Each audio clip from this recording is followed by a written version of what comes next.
Hello everyone and welcome back. We've got an unprecedented story today, one that has rattled the very foundations of daytime television. It's the kind of story that proves words have consequences and that even the biggest media giants can be held accountable.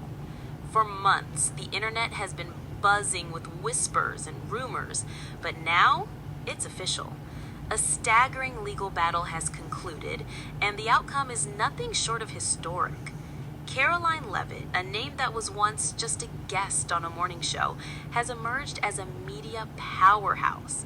She didn't just win, she won in a way that has sent a cold shiver down the spines of network executives everywhere. Leavitt's jaw-dropping $800 million defamation lawsuit against The View has come to a close with a verdict that has rewritten the rulebook for on-air commentary. Think about the irony here. A show that has often positioned itself as a purveyor of truth and an arbiter of political thought is now on the wrong side of history. The hosts, once untouchable, are now facing the biggest financial and reputational crisis of their careers.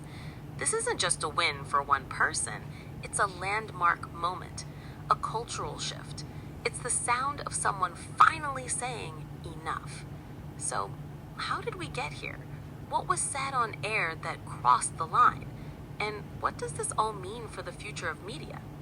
Let's dive into the details of a story that is as wild as it is important. The on-air ambush.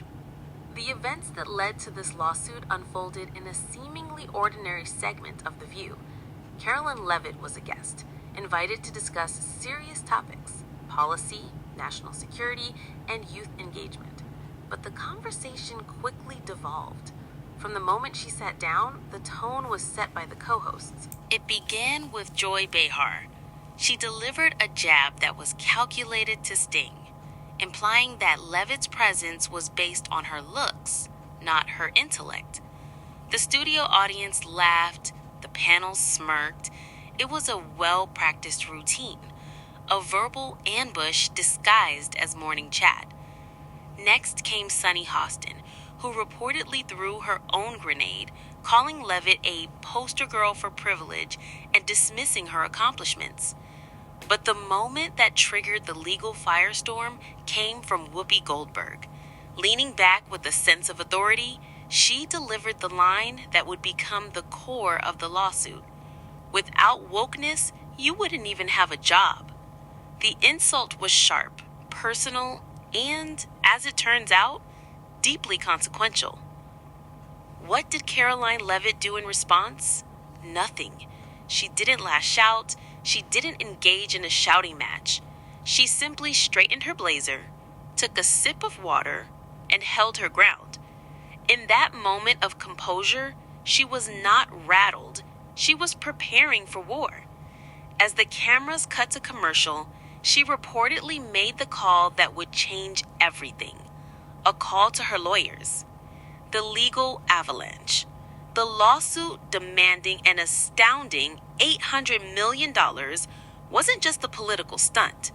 Leavitt's legal team, according to the script, came with an airtight case and a mountain of evidence.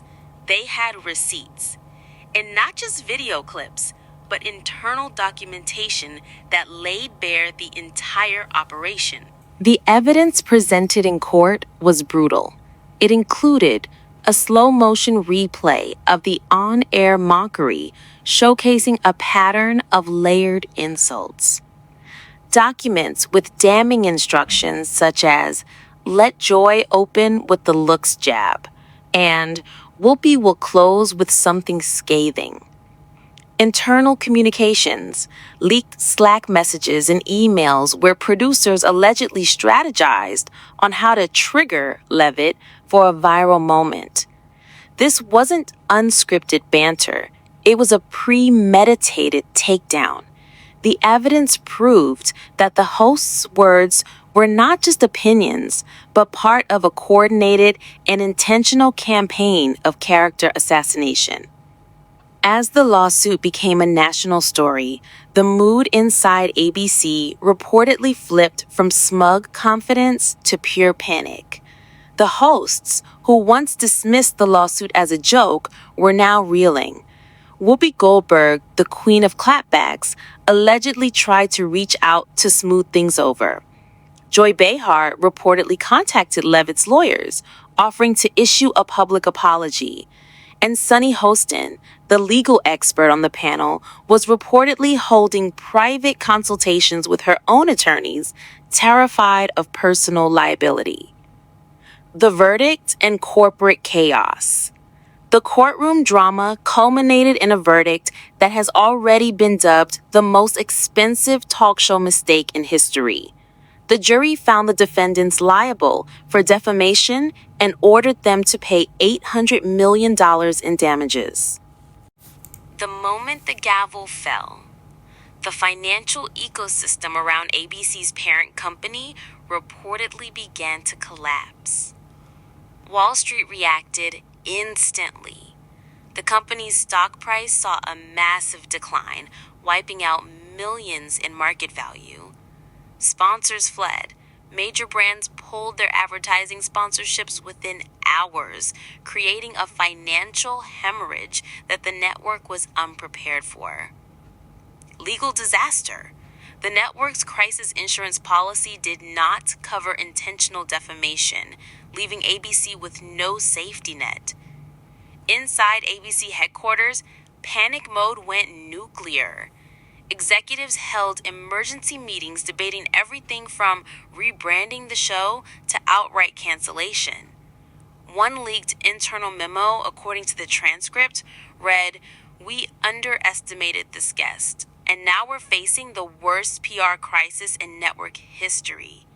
The hosts, once the face of the network, were now viewed as catastrophic liabilities. Meanwhile, Karoline Leavitt remained calm. She didn't gloat or issue a triumphant press conference. Her legal team simply released a one-line statement that sent a chill through Hollywood. Accountability cannot be negotiated. It was the ultimate mic drop moment, signaling that this was not about a settlement. It was about justice. The end of an era. The ripple effects of this verdict are far-reaching. Producers on other talk shows are reportedly rewriting guest guidelines. Legal teams are scrambling to train hosts on how not to defame someone, and network executives are holding emergency meetings about narrative discipline. Karoline Leavitt has become an icon. She showed the world that you can't hide behind the shield of entertainment to mock and humiliate people without consequence. Her calm, collected approach, backed by irrefutable evidence, dismantled a legacy institution and set a powerful precedent. This lawsuit wasn't just about money. It was about power. Power abused, power unchecked, and finally, power held accountable. Leavitt didn't just win a lawsuit. She won a cultural war. She exposed a blueprint for performative media takedowns and proved that a calm voice, armed with facts, can dismantle even the loudest and most arrogant voices on television. So, now we ask you, is this the beginning of the end for media bullying? Has this verdict changed how you view talk shows? Let us know your thoughts in the comments below. And don't forget to like and subscribe for more fearless commentary.